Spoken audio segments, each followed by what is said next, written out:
Terveellinen terveystuotteet. Suomalaisten ravintosuositusten mukaan kaikkien aikuisten tulisi syödä päivittäin 150 grammaa rasvaista kalaa tai nauttia 500 milligrammaa omega-3-rasvahappoja ruoan lisänä.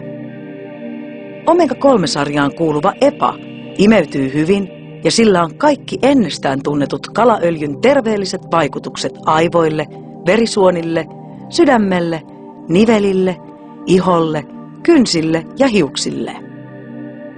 EPAlla on tutkimusten mukaan positiivinen vaikutus mielialaan. Etenkin kaamosaikaan monet ovat saaneet siitä apua. E-EPA on uuden polven kalaöljy, joka on huomattavasti tehokkaampaa kuin perinteiset valmisteet. Yksi E-EPA-kapseli vastaa teholtaan 4–6 tavallista omega-3-kapselia. E-EPAn päiväannos on 1–2 kapselia päivässä, ja sitä voi käyttää säännöllisesti ilman taukoja. Lisätietoja E-EPAsta, kalaöljyn vaikutuksista sekä tutkimuksista osoitteesta www.biovita.fi.